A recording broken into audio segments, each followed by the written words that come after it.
Este circuito se puede decir, o se llama un circuito o una fuente regulada, porque no importa las variaciones de red o las variaciones que tenga la carga, si el Zener se mantiene siempre en su zona, la tensión de la carga es igual a la del Zener y la tensión del Zener se mantiene casi constante, decimos que entonces la tensión de salida va a ser constante.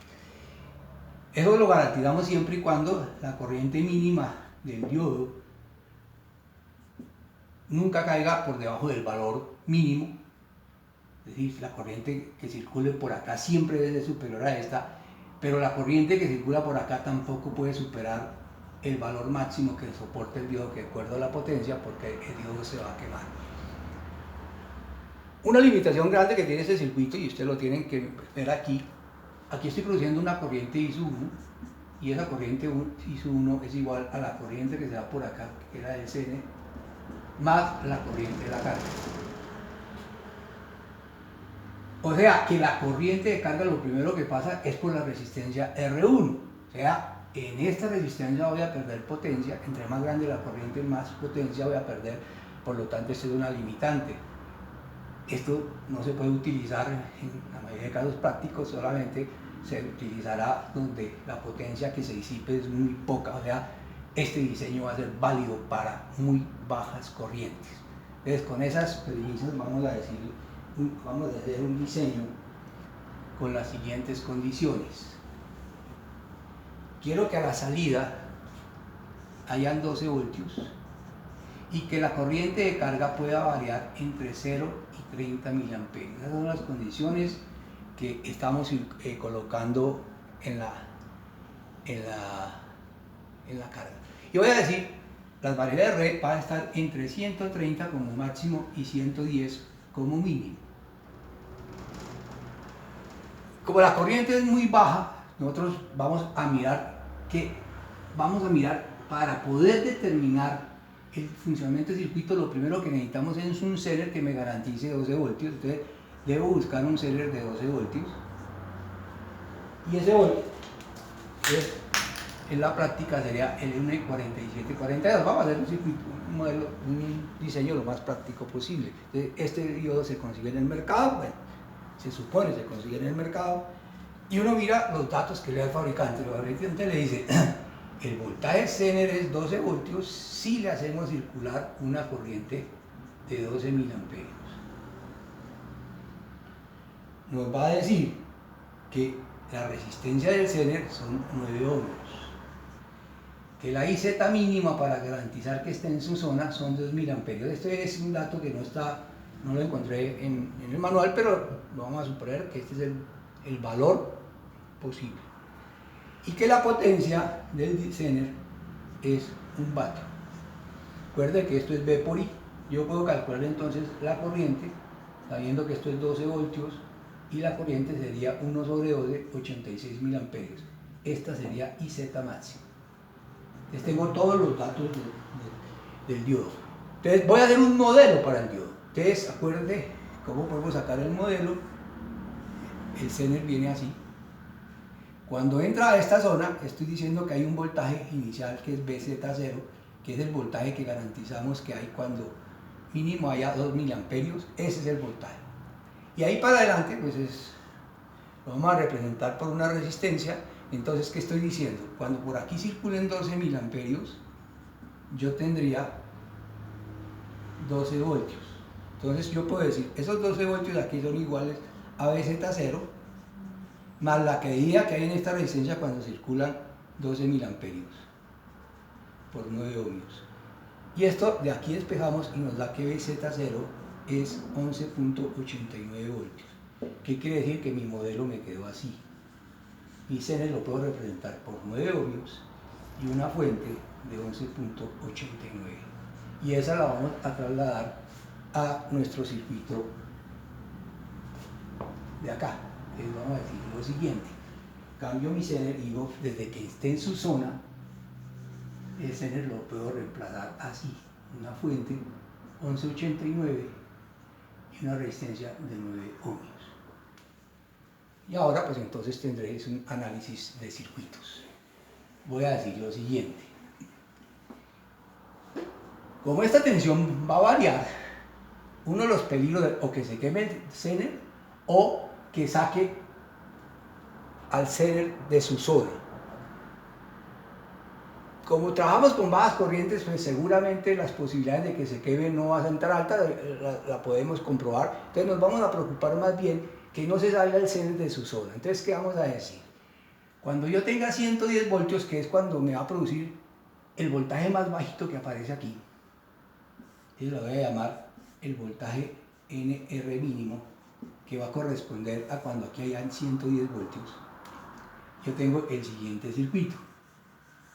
Tengo una fuente, tengo una resistencia de R1, tengo un Zener representado así, 11.89, y tengo una carga que me varía entre 0 y 20 miliamperios. ¿Qué estoy diciendo yo? Que la corriente I1 en ese momento la puedo dejar que es la mínima, porque tengo el voltaje mínimo, me dará una corriente I1 mínima. Esa corriente se llega aquí y se va por IZ y se va por IL, o sea, igual a IZ más IL. Como IL es variable, quiere decir que si L sube, IZ baja. Si L baja, pues IZ sube. Entonces el problema es cuando la corriente aquí sea mínima. ¿Cuándo será mínima? Cuando la carga ya esté pidiendo 20 miliamperios, 30 miliamperios. Otra vez, explico acá, esto es 30 miliamperios. Entonces aquí lo que dijimos es, para que el Zener no se salga de su zona, debo garantizar lo mínimo que aquí haya 2. Entonces, ¿qué voy a decir? Voy a darle un margen de seguridad para cuando venga el rizado y voy a decir que por aquí va a circular 5 miliamperios. Escojo que circula 5 miliamperios. Esto es escogido. Por lo tanto, la corriente mínima que quiero que circule por acá son 35 miliamperios. 30 de la carga y 5 que me garanticen al Zener. Entonces, quedó el siguiente circuito. Estos 35 miliamperios, ¿a qué son iguales? A B sub NR mínimo menos la tensión que hay aquí, que sería 11.89 más la caída que hay aquí, que es 5 miliamperios por 9, nos da 45 milivoltios, es aproximadamente 11.89, no varía mucho. Entonces dejémoslo aquí 11.89. Menos 11.89 sobre R1 debe ser igual a 35 miliamperios. Por lo tanto, esta corriente va a depender del voltaje mínimo o de R1. Escojo una de las dos. Voy a escoger la tensión haciendo el siguiente análisis. Si yo necesito aquí 11.89, quiere decir que esta tensión tiene que ser superior para que me garantice que el Zener entre en su zona. Le voy a dar un margen de 2 voltios, aproximadamente voy a decir que aquí hay 14 voltios. Esto también lo escojo. Es un criterio, ustedes después mirarán si lo cambian y analizan. Voy a decir y escojo que es 14 voltios, o sea, que cuando la tensión de red sea 110 voltios, la tensión que me aparece en el condensador debe ser 14 voltios. Y de ahí calculo R1, y entonces R1 me da que es igual a 60 ohmios. Entonces estoy diciendo que aquí voy a colocar una resistencia de 60 ohmios. La despejé de esta fórmula, yendo aquí es 14, y despejo R1 nos da 60 ohmios. Pero ahora, ¿qué digo, señores? Para mirar el circuito. Aquí, entonces dijo que aquí voy a colocar 60 ohmios y aquí va a haber en ese momento 14 voltios. Esa es la tensión pico en la que se carga el condensador. Estoy diciendo que el condensador no va a tener rizado inicialmente, es decir, que va a ser completamente plano, sin rizado. Si aquí hay 14 voltios, el voltaje pico que debe haber aquí en el secundario son 14.7 voltios pico. Yo, para determinar la relación de voltaje, no trabajo con pico sino con eficaz. Entonces cojo estos 14.7 y los convierto en valor eficaz dividiendo por raíz de 2 y nos da que esto es 10.42 voltios. O sea, en los extremos del transformador hay 10.42. Quiere decir que en total aquí hay en el secundario 20.84 entre extremos. Quiere decir que mi transformador es, si yo tengo 110 aquí, para tener aquí 14, mi voltaje eficaz que debe aparecer aquí es 20.84, me dando una relación de vueltas N1 sobre N2 de 5.27. Ya divido 110 en 20.84, me da 5.27. ¿Eso para qué me sirve? Para mirar, bueno, ¿y qué pasa si la tensión de red no es 110 sino 130? Entonces, si es 130, por la relación de 5.27, aquí ya no me aparece el valor eficaz de 10.42, sino me aparece un voltaje superior eficaz de 12.3. O sea, cuando tenga 30 voltios, el voltaje eficaz será 12.3. Estos 12.3 en voltaje pico se convierten en 17.39. Este es el voltaje pico, y si lo coloco aquí, le presto los 0.7, nos da 16.69. ¿Qué me está diciendo entonces? Que ahora tengo el circuito así. Si tengo 130 voltios, aquí me aparece lo que voy a llamar el voltaje máximo, que es 16.69 voltios, y esto lo voy a llamar el voltaje máximo. Ya, cuando haya 16.69 es porque corresponden a 130 voltios. Entonces, ahora cojo mi circuito y lo analizo de la siguiente manera. Este valor ahora me da no una corriente mínima, sino la máxima, es la corriente máxima que va a circular ahora I sub 1 máxima.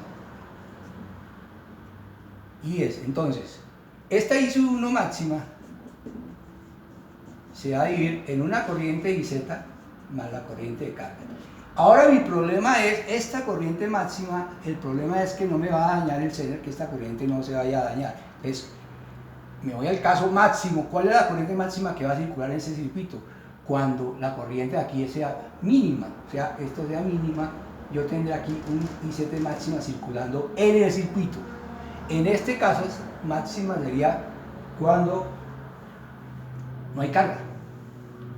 Y si no hay carga, entonces queda que la corriente que está circulando por I sub 1 es la misma corriente que está circulando por IZ. Y entonces calculo esa corriente IZ, que es, entonces digo, la corriente en este circuito, que es I1, que es igual a la corriente en el Z, va a ser 16.69 menos, en ese momento, menos 11.89, estoy haciendo esta malla, sobre 69, que es la suma de las dos corrientes, me da que esta corriente nos da 69 miliamperios. Esos 69 miliamperios están circulando por el Zener y no tenemos problemas porque acabamos de decir que la IZ máxima era 86 miliamperios, lo que soporta el Zener, lo que me indica que el Zener va a estar dentro de su zona. Conclusión hasta el momento, yo tengo entonces lo siguiente. Ya escogí mi Zener, ya sé las condiciones que coloqué ahí, ahora ya sé qué valor de resistencia, coloco 60, pero cualquier resistencia se tiene que especificar eléctricamente, no solamente por su ohmiaje, sino por la potencia que está disipando. Obviamente la potencia que está disipando va a depender de la corriente, en este caso pues obviamente será la corriente máxima la que va a determinar cuánta potencia tiene. Entonces ustedes ya pueden calcular y dar las especificaciones de esta resistencia, y ya tenemos la del Zener, nos falta el resto, que lo vamos a ver en otra sección.